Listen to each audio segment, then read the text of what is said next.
everyone, it's Laura, and today I'm here to talk to you about everything is tuberculosis. So I was very curious about this book because I casually follow both Hank Green and John Green. I am subscribed to their channels, but I don't regularly watch them. I just occasionally remember to check, and more often than not, I end up just seeing their shorts, but I like them.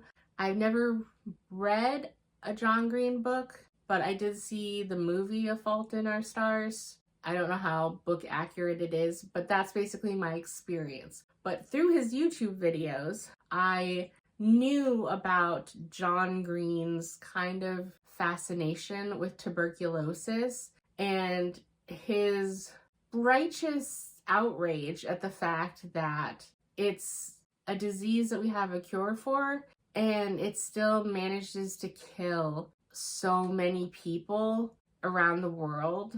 And he humanizes it by telling the story of a Sri Lankan boy that he got close to called Henry. And John Green has a son named Henry, so he felt almost immediate attachment when he first met Henry in Sri Lanka. And he thought that they were similar ages, this boy in Sri Lanka and his son, but his son was only like, I forget now if it was 7 or 9, but the boy in Sri Lanka was actually 16 at the time. He was just so small from tuberculosis as well as malnutrition. So I had known some of the backstory because I had seen a video, a more long form video, I believe, that John had done telling about Henry and his kind of story about how he became fascinated in tuberculosis, which all stemmed from this trip to Sri Lanka that he took.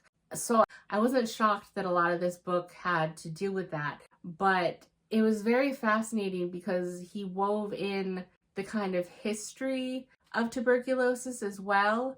And it was a very concise book. I forget, I did write at one point, because I listened to this as just an audiobook format. But I forget the page count for this book, but it's a shorter book. And he managed to condense it down so you do get a very good overview without overloading you with facts if that's something that's not your cup of tea. But he talks about how, before it was called tuberculosis, how it was considered consumption, and in the past how it used to be considered the disease of the wealthy and the rich and the well-to-do, and that all real poets and writers had consumption, and that it was almost a fashion statement because people wasted away so much and became very waif-like. You had like fevers, and so women were depicted in art being so waif-like with rosy cheeks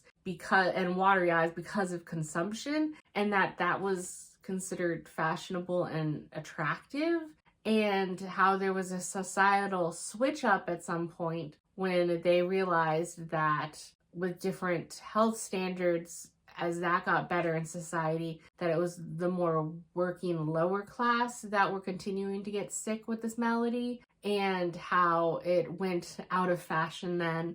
And then he covers briefly the different means that people over the years have tried to treat it or cure it, and how so many people, even if you don't actually become active with tuberculosis, a lot of people are the carrier of the virus. And it was very fascinating. And then he talks more in depth about Henry, and just even in this one location of Sri Lanka, the hurdles that they've had to overcome with funding, and even when they have funding, with just the resources, getting the medicines they need, and the fact that to get accurately diagnosed with tuberculosis, that there's different tests. There's like a sputum test that oftentimes it isn't fully accurate. Sometimes the disease has to regress further for you to get the sputum test to be positive, and that chest x-rays are oftentimes the best way to do it, but not everyone has access to the correct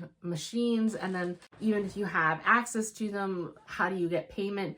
Because I think you said at that point that they only basically allocated like $50 for each Sri Lankan person for medical coverage, and that can disappear very quickly. And then one of the main ways to tackle tuberculosis is you have to be on these 4 drugs. But it's a thing where they don't trust the local people to just hand them the drugs like a prescription. Like we get a 30-day prescription of pills and you go back home and you take it. You have to go to the place every day and take the pills and take the medication under supervision to prove that you're taking it at the same time, regulated and watched. And not everyone can afford to travel to the hospitals or get away from their families or their work or something. And even though there's documentation and evidence that proves that despite people thinking that these people don't have regular access to clocks and they wouldn't be able to accurately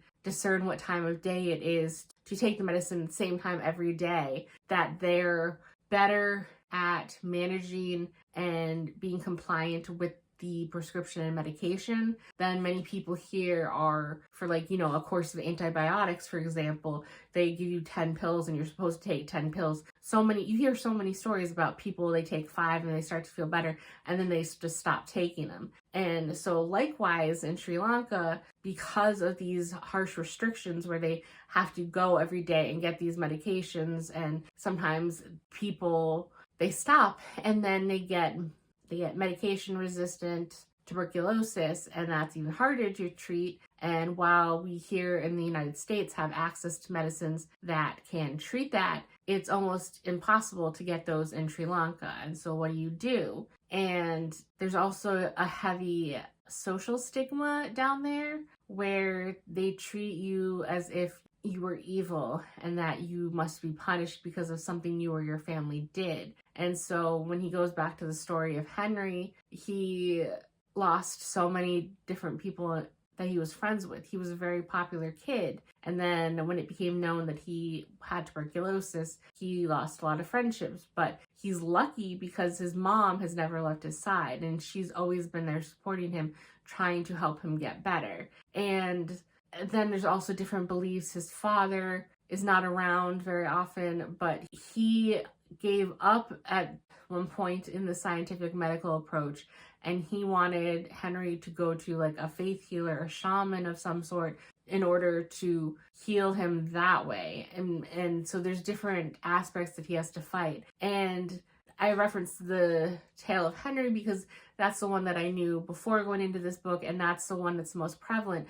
But John also happens to mention other people and other memoirs of people who have been stuck on wards for treatments and have somehow managed to survive over the years, but how harrowing their experience with the disease was, how physically and mentally demanding it was, and how isolated they felt, and seeing people around them in the hospital die or never come back, you know, wheeled away for some treatment and they never come back. And so it was very, very interesting. And I definitely want to get myself a copy of this book, especially because I really liked how John Green, at the very end, he compiled a list of further readings. And so, like, if you found the aspect that there was, you know, the people who considered the consumption a look that it was attractive and how artistic it was, there he gives a reading about, like, well, read this book if you're interested in that aspect, or if you're interested in knowing more about the cures that these people. Sir Arthur Conan Doyle from Sherlock Holmes, he was actually involved with discrediting someone who had come up with a quote-unquote cure for tuberculosis. I had no idea about that. That's really cool. So if you want to read more about the formulating and the different means that people use to treat, he gives like an example of a book you can read on that. And then some of these memoirs that he's talking about the people talking about their time.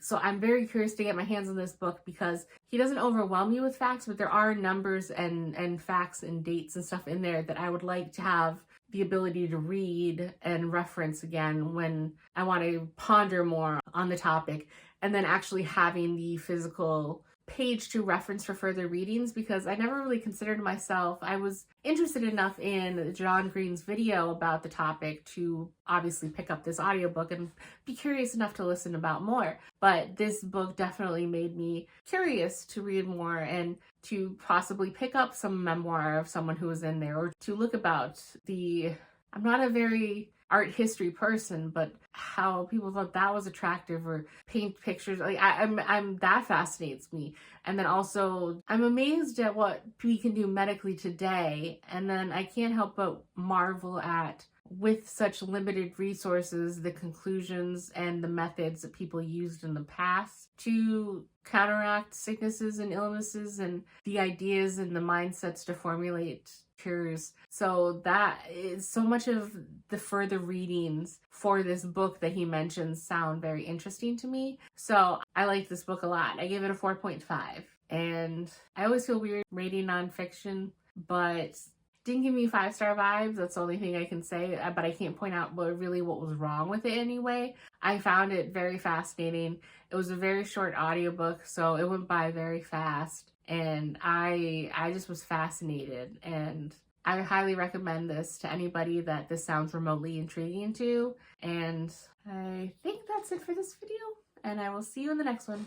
Bye!